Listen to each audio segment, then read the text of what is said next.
Have you ever felt like you're speaking a different language than everyone else? Like your thoughts are moving at a different speed, and the connections you see are invisible to others? If so, you might be familiar with a peculiar kind of loneliness, one that often accompanies high intelligence. It's not about being physically alone, it's about feeling mentally isolated, even in a crowded room. Today, we're diving deep into the invisible loneliness of intelligent people. It's a topic that doesn't get talked about enough, probably because it's hard to articulate and even harder for others to understand. You might think, how can someone smart be lonely? Don't they have it all figured out? Well, the reality is far more complex. First, let's talk about the communication gap. When your mind processes information rapidly and makes connections between seemingly unrelated topics, casual conversation can feel, well, a little boring. You find yourself simplifying your thoughts just to be understood, holding back the depth of your ideas to avoid overwhelming people.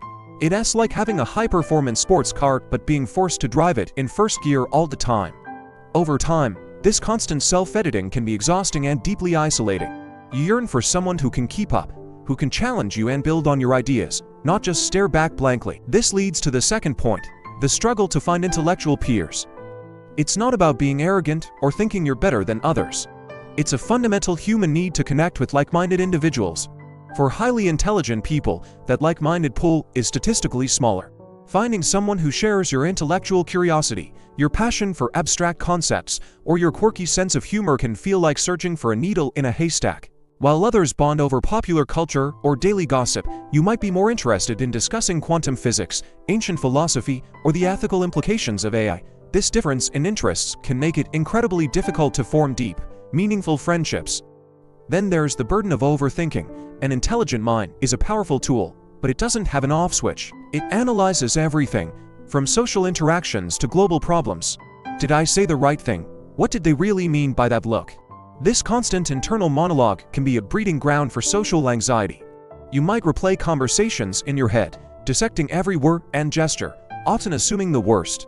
This hyper-awareness, while useful for problem-solving, can be paralyzing in social situations, making you withdraw to avoid the mental exhaustion of it all. It's a paradox. Your brain, the very thing that makes you smart, is also the source of your social discomfort. Another aspect is the weight of expectations. People often assume that if you're smart, you should have all the answers. You're expected to be successful, to be a leader, to never make mistakes. This pressure can be immense. It makes it hard to be vulnerable, to admit when you're struggling or don't know something. You might feel like you have to maintain a facade of competence at all times, which prevents you from forming authentic connections where you can be your true, imperfect self. The fear of disappointing others can be a very lonely burden to carry. Furthermore, intelligent people often have a very different sense of humor. It might be dry, sarcastic, filled with puns, or based on obscure references. When your jokes consistently fly over people's heads, it's another small cut of isolation.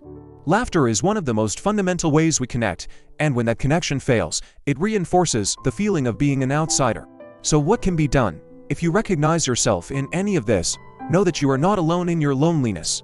The first step is acknowledging that this feeling is real and valid. It's not a flaw in your character. One of the most effective strategies is to actively seek out your tribe. In the age of the internet, this is easier than ever. Join online forums, special interest groups, book clubs, or local meetups centered around your passions.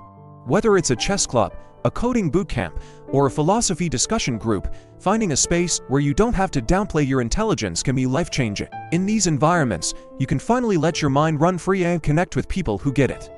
It's also crucial to practice self-compassion. Your brain works differently, and that's okay. Learn to accept your overthinking tendencies without judgment. Mindfulness and meditation can be powerful tools to quiet the constant mental chatter and give you a break from your own analysis. It's about learning to be comfortable in your own mind, which is the foundation for being comfortable with others. And perhaps most importantly, learn to value different kinds of connections. Not every friendship needs to be an intense intellectual sparring match.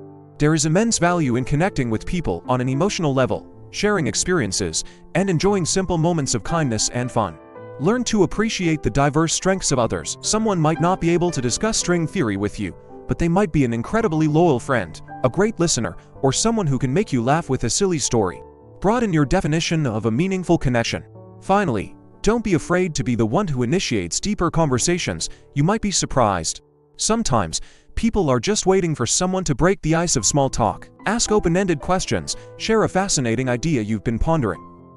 You risk being met with a blank stare. Yes, but you also risk sparking an incredible conversation and discovering a kindred spirit where you least expect it. To journey out of this invisible loneliness isn't about changing who you are. It's about finding where you belong and learning to navigate the world with your unique mind. It's about building bridges between your inner world and the outer world, one authentic connection at a time. Your intelligence is a gift, not a curse, and with the right strategies and a bit of courage, you can find the community and connection you deserve.